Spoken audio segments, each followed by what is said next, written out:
Hi, I'm Rose Reisman, and welcome back to Cooking with Rose. Well, it's springtime, and after a long, harsh winter, I've got an incredible spring meal that's going to suit everybody's taste. And it's a festive time of year. I mean, we've got Easter, we have Passover, and just a great time to get together with friends and family. So let's start off with a whole stuffed fish. Now, take a look at our fish here. I have a rainbow trout. It's a small little guy. This might feed 2 to 3 people at the most.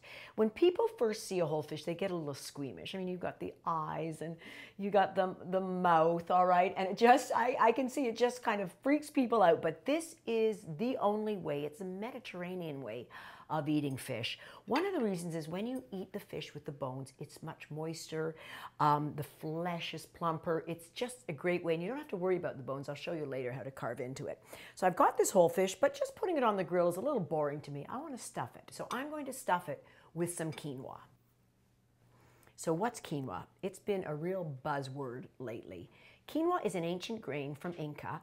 It is complete protein. This is what's so incredible. That's why it's called the super grain. Another thing, if you celebrate Passover, it is the only grain that's allowed during the Passover time. But this makes for great salads. Replace it for rices, pastas, or any other grains. So all you do is cook up your quinoa. It's about 2 to 1. 2 cups of stock with 1 cup of dried quinoa for about 15 minutes. It absorbs all the moisture and it's ready to go.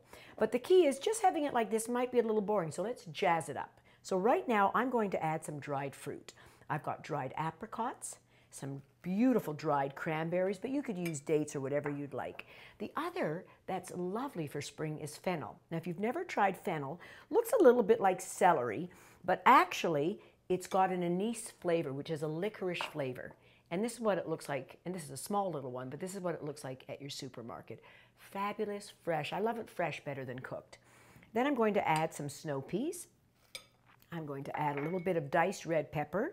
And again, as I always say, the dressing is what matters. So if I inundate this with lots and lots of oil, I'm increasing the calories so much that you don't want to do that.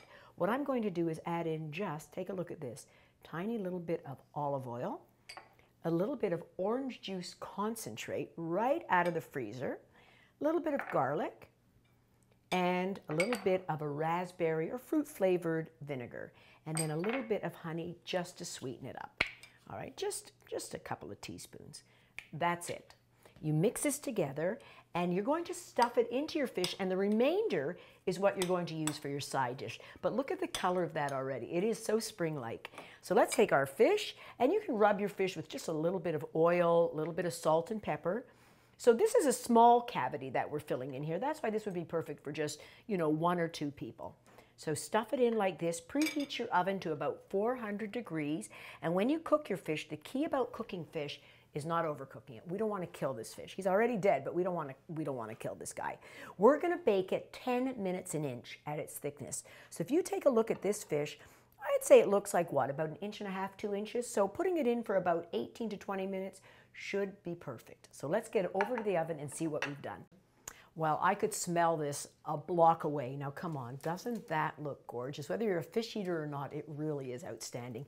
And you can see the stuffing's in there, the fish is cooked well. And how can you tell? Well, what you want to do is take a fork and just see if it's flaky, okay? And that means that it should start to come apart quite easily, which it does, which means it's perfect. So you don't want to ruin that fish, or you just put a piece of lemon to cover it if you're not. So let's take a peek. So here we have our beautiful stuffed fish. This could even be served at room temperature or hot.